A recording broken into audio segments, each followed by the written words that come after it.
July 1941.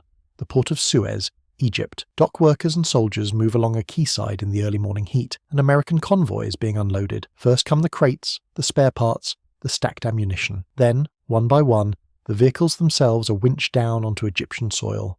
Small, low, compact, built to a different philosophy than anything currently in British service. Their hulls are riveted rather than welded in places. Their engines are air-cooled radials borrowed from an aircraft manufacturer. Their suspension is tidy and uncluttered. They weigh barely 14 tons. They look modest. They look like a stopgap. They look like something sent to a struggling army because nothing better was available.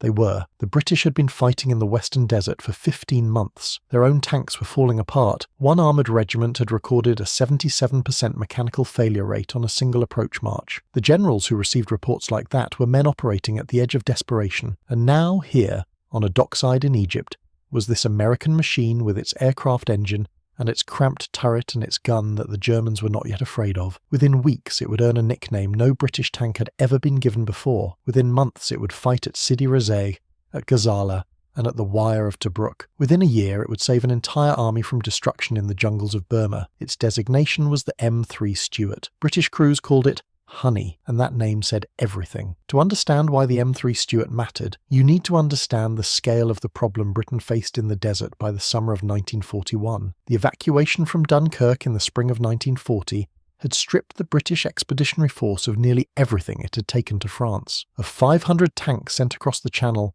only 13 returned. British industry was still converting to full wartime production, under enormous political and military pressure to rebuild armoured strength as fast as possible. Speed, in those circumstances, is an enemy of quality. The result was a generation of British tanks rushed from drawing board to factory without proper trials. The worst offender was the Crusader cruiser tank. The Crusader was, on paper, a capable machine, fast, 5-man crew, armed with the 2-pounder gun and fitted with power traverse on the turret. In the desert, it was a mechanical catastrophe. Its cooling system was vulnerable to sand ingestion. Its oil seals leaked chronically. Ignition components failed in extreme heat. There are documented cases of dock workers at Liverpool manoeuvring Crusaders without engine oil, causing internal damage before the tanks even left Britain. When the Queen's Bays Regiment took their Crusaders on an approach march in early 1942, 22 of 31 tanks failed to complete it. That is 77%. On the same march, 2 of their 19 Stuarts broke down. That is 11%. The contrast was not subtle.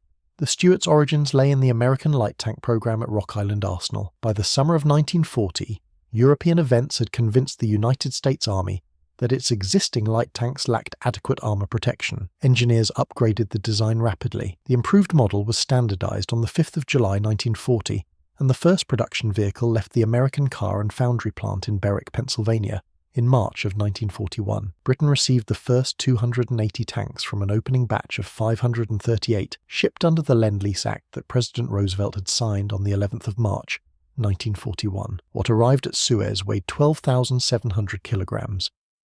The engine was a Continental W670 air-cooled radial, 7 cylinders, originally designed to power a biplane trainer, producing 250 horsepower at 2,400 revolutions per minute. A 5-speed transmission drove the front sprockets and gave the Stuart a road speed of 36 miles per hour. That was roughly 10 miles per hour faster than any German tank it would encounter in the desert. Cross-country it sustained 18 to 20 miles per hour. The crew numbered 4: driver, hull gunner, turret gunner, and commander. The main armament was the 37mm M6 gun. It carried 103 rounds, including armour-piercing and high explosive. Against the standard German Panzer III of 1941, it was adequate. Both tanks could kill each other frontally beyond 1,000 metres. 5 machine guns of 30 calibre provided additional firepower against infantry, though later production variants wisely removed the 2 fixed-hull guns that were nearly impossible to aim in practice. The tank's critical limitation was fuel. 56 gallons of internal capacity gave roughly 70 to 100 miles of road range under good conditions. In the desert heat,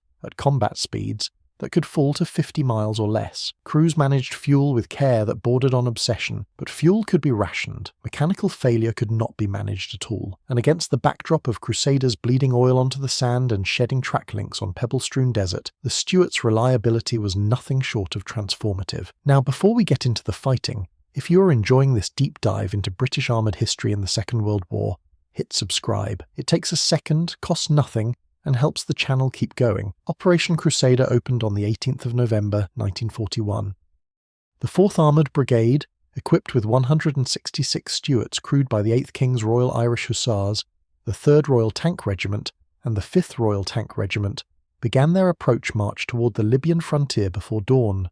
United States Army Military Attaché Colonel Bonner Frank Fellers travelled with them and filed his assessment to Washington that evening. The brigade had covered approximately 70 miles to its bivouac. One tank had been delayed by a clogged fuel line and rejoined at the next halt. That was the total mechanical tally for 166 vehicles across 70 miles of desert. Meanwhile, the 22nd Armoured Brigade's Crusaders lost between 7 and 41 tanks to mechanical failure on a march of just 20 miles. The difference was not statistical in that moment. It was visible on the road. Crusaders sat at the roadside with their engine covers lifted and their crews working underneath in the dark. Stuarts drove past them. First contact came on the 19th of November at Garba Saleh, where 80 to 100 tanks of the 21st Panzer Division struck the 8th Hussars. The regiment lost 22 vehicles before the engagement ended, but the 3rd and 5th Royal Tank Regiments held their ground, and by nightfall the brigade was still a functioning force. Given what was happening to British armoured units across the rest of the theatre that afternoon, that constituted a meaningful result. Sidi Rezeg was the crisis point. Between the 21st and 23rd of November, the combined weight of both Afrika Korps Panzer divisions fell on the 7th Armoured Division. Brigadier John Campbell of the 7th Support Group earned the Victoria Cross in fighting that later official reports struggled to adequately describe. He rode on the outside of moving tanks to direct the battle at close range. He personally manned guns after their crews had been killed.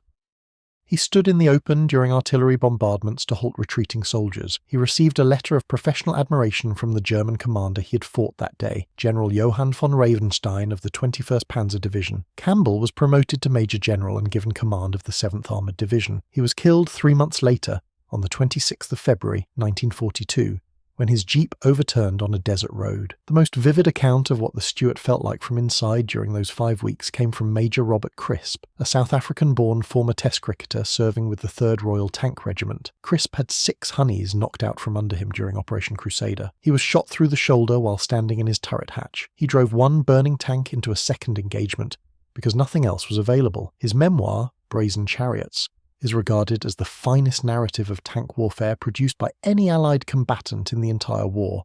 What it conveys, across every page, is the particular terror of fighting in a machine whose speed was its primary survival tool, in a landscape where the enemy's anti-tank guns outranged the Stuart's main armament by 1,800 metres. As Crisp described it, crews had to close under fire for nearly 2,000 metres before the 37mm gun could even attempt to answer back. The German 88mm anti-tank gun in particular was a weapon the Stuart could not defeat and could not always escape. Of 22 disabled Stuarts examined by engineers after the campaign, 14 were total losses from German artillery rounds. The fires burned for hours, and yet the 4th Armoured Brigade fought for 14 consecutive days without rest. Brigade vehicles covered 1,700 miles. Individual tanks exceeded 3,000 miles.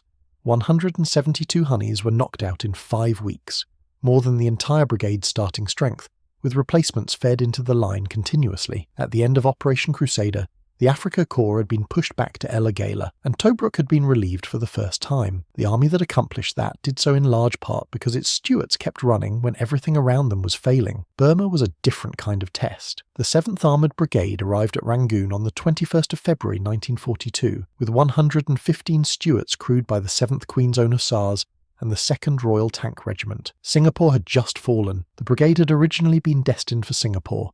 They were now the sole significant armoured force in Burma, committed to a campaign that had already been lost before they set foot ashore. What followed was a 4-month fighting retreat through jungle terrain for which no British doctrine and no British tank had been designed.